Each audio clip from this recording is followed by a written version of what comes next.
Today we tell the story of a saloon straddling the Kentucky-Tennessee state line that became infamous for its debauchery, violence, and lawlessness. It's the story of the Quarter House and the famous battle that took place there in 1902. Another one of the stories of Appalachia. Well, Steve, I can't say that I've heard about this story before, the Quarter House battle. I know that it occurred somewhere, around Middlesboro, somewhere in there where the Virginia and Tennessee, Kentucky, and everything kind of come together. But I hadn't heard of this story until now. Well, neither had I, although, we both know stories about some saloons in the areas. This one just seemed like it was naturally made for us to tell the story of. It's a well-known story over there in Bell County, at least parts of Bell County, which this place was, I think, southwest of Middlesboro, as you said, right along the Tennessee-Kentucky line. Very interesting story. Well, folks, saloons play a big part in American history, especially in the Old West. And like other tales of the Old West, Appalachia's had plenty of saloons that figured into our history as well. Now, the Quarter House wasn't just any old saloon, though. Built in the 1890s about 6 miles west of Middlesboro, Kentucky, in a little place called Mingo Hollow, it was a hot spot for all kinds of trouble. It had gambling, fights, both man and beast, cockfights, and even had its own on-site distillery, all to serve the coal miners in the area. But what really made the Quarter House stand out was its strategic location, smack dab on the state line between Tennessee and Kentucky. A white line painted down the middle of the saloon floor marked where one state ended and another state began, which meant that if the law came knocking in one state, well, you just stepped over the line to the other state, much like the Cloudland Hotel atop Roan Mountain on the Tennessee-North Carolina line. And believe it or not, the Kentucky and Tennessee authorities never really figured out how to work together to shut that place down. Wow. Well, the Quarter House was built like a fortress, and I can say probably it's a good reason why. They used heavy railroad timbers. It had a log stockade around it, complete with portholes so folks inside could shoot at anyone inside. It's been said that passengers on the L&N Railroad, which ran nearby and was the only access to Mingo Hollow, could actually see over the stockade and witness the fun inside firsthand. Well, over a span of just 10 years, this saloon was linked to the deaths of at least 50 people, with another 100 injured.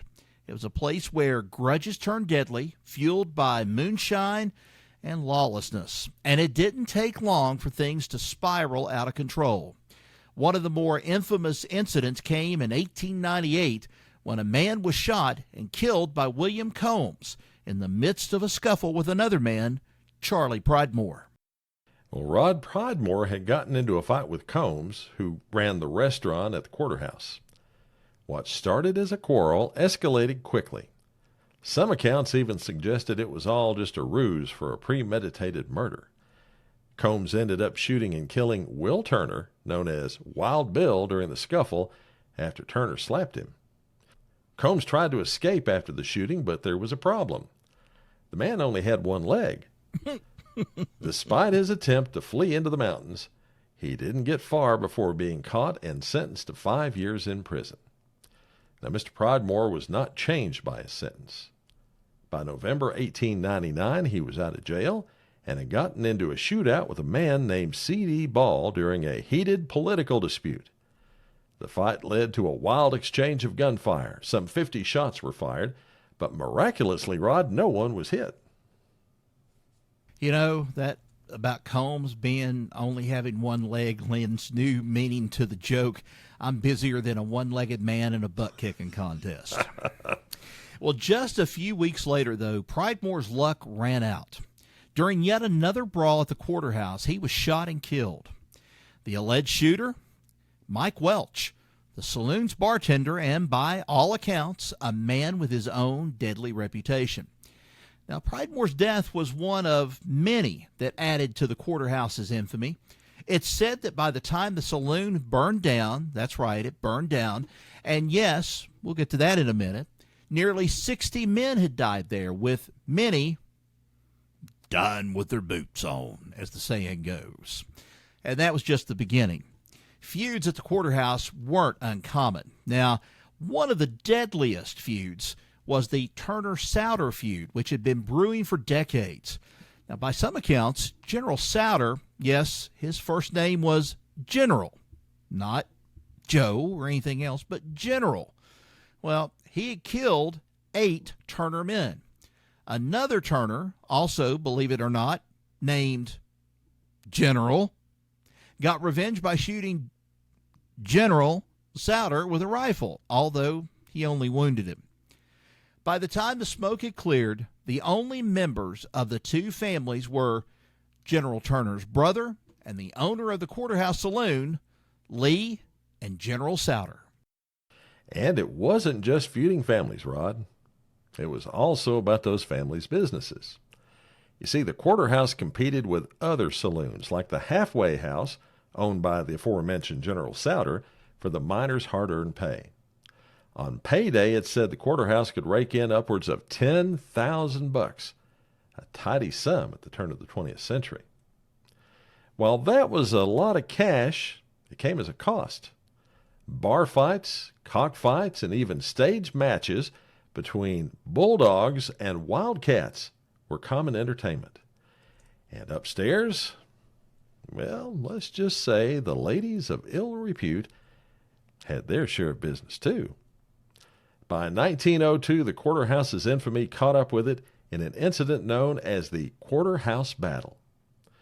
Now, that arose out of a property dispute that Lee Turner had with a man named Gil Colson, and like so often happens, this was personal. You see, Colson was related to people who ran their own saloons in Middlesboro and who'd lost lots of business to the Quarterhouse due to its location on the way to and from the mines. They saw the property dispute to be a way to get rid of their hated competition.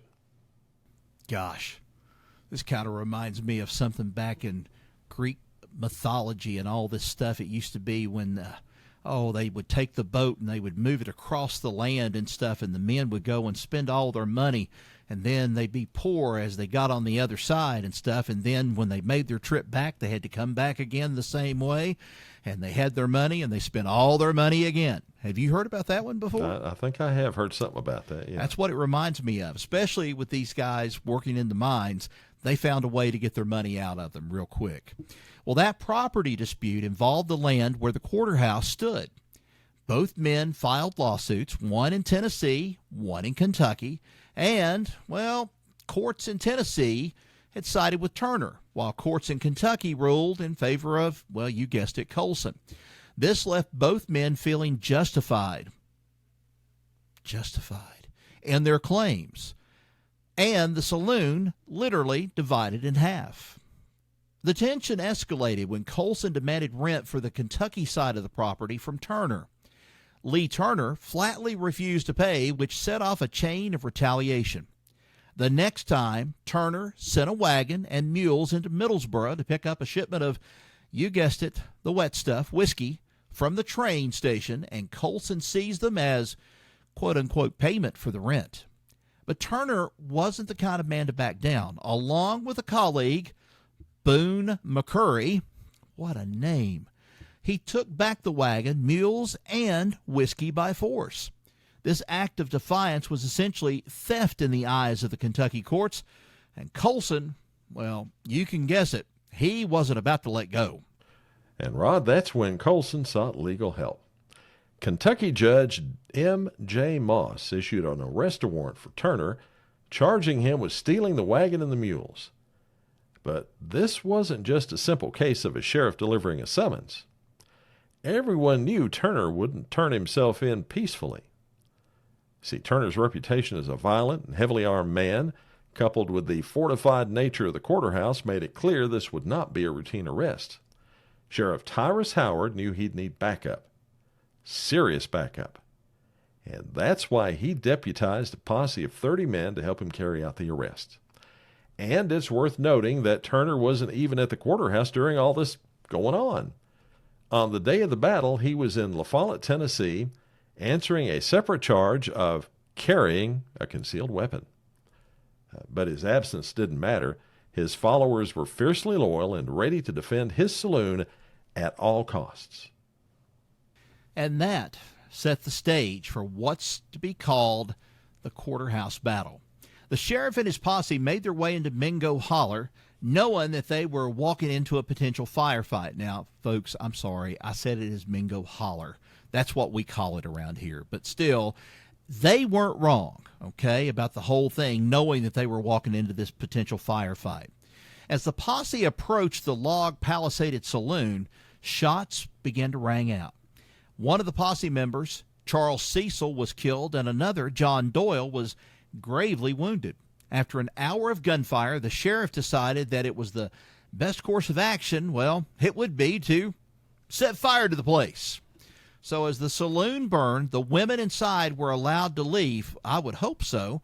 But some of Turner's men tried to escape at the same time and were met by bullets from the waiting posse. By the end of the battle, at least 6 of Turner's men were dead, though some accounts claim the number was higher. And what of the owner of the quarterhouse, the man who was in court in La Follette at this time? Well, Lee Turner was apprehended by his cousin, John Popeye Turner, after a gunfight, of all things. Well, however, Rod, Popeye was killed in that fight. And likely feeling guilty over killing his own cousin, Lee Turner surrendered to the Tennessee Marshal in La Follette. He was charged with the murder of his cousin Popeye, but was acquitted, the court finding the shooting in self-defense. Turner returned to find his empire in ruins. He sold the burned-out site to a mining company, which claimed it planned to build a church there, although I don't know if they actually did that. Turner himself claimed he was leaving the liquor business for good. Then, out of the ashes of that saloon and the legal problems associated with it, came an angel. A woman named Adelia Pridemore grew quite close to Lee Turner, standing by him through it all, even visiting him in jail when he was later arrested for his role in the murders of Charles Cecil and John Doyle during the Quarterhouse Battle and the earlier death of Charlie Pridemore. And, Rod, speaking of Mr. Pridemore, yes, Adelia and Charlie were actually kin.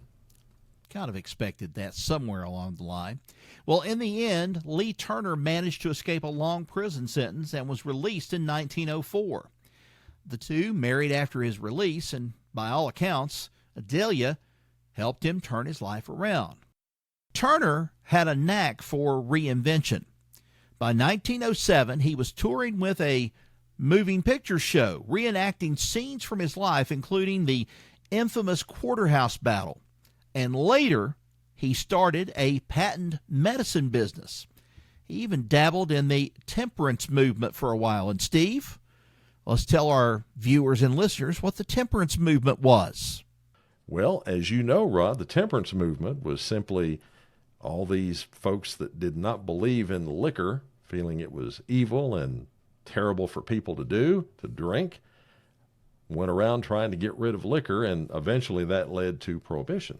And that's where I was going with that. I was hoping that you were going to mention that prohibition thing out of that. But by the end of his life, Lee Turner had traded his wild days for a much quieter existence, though mental health issues eventually led to his death in, of all places, a mental institution in 1939. Kind of a sad end to that whole thing, but wow.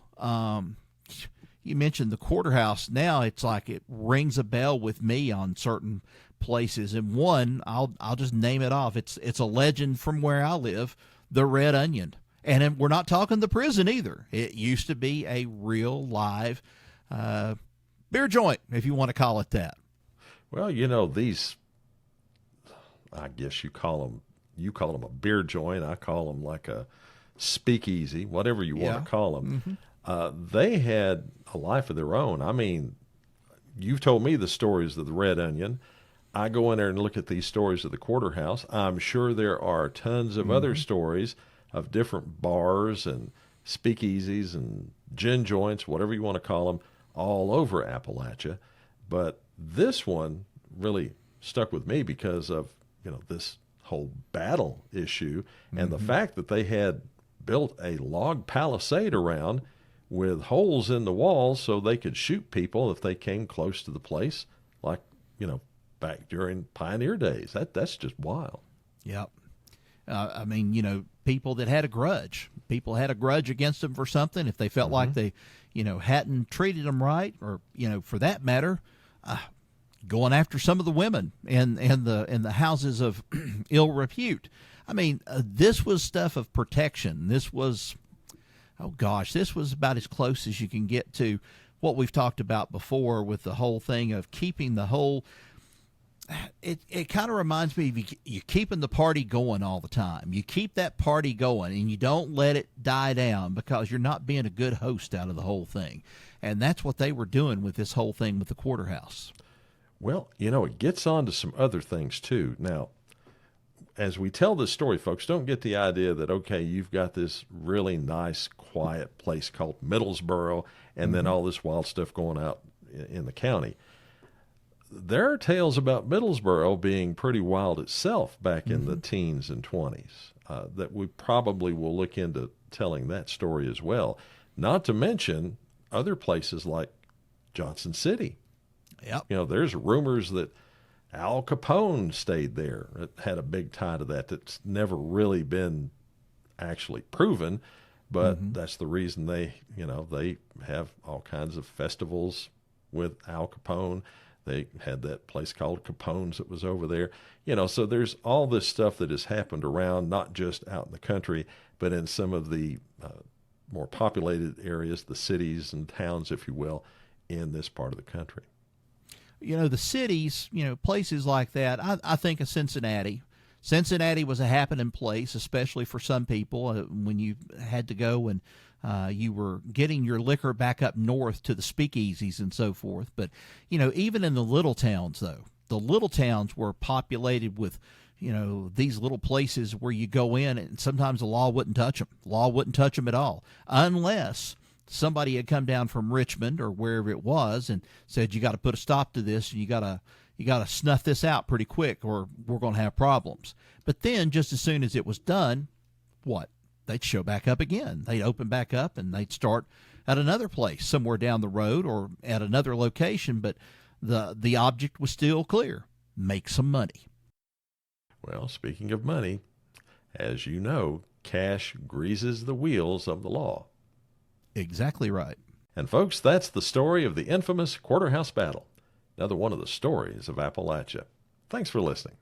Be sure to subscribe to the Stories Podcast wherever you get your podcasts. And if you're watching us on the YouTube, give us a like, leave a comment, and be sure to subscribe. Till next we meet, y'all take care. So long, everybody. So long.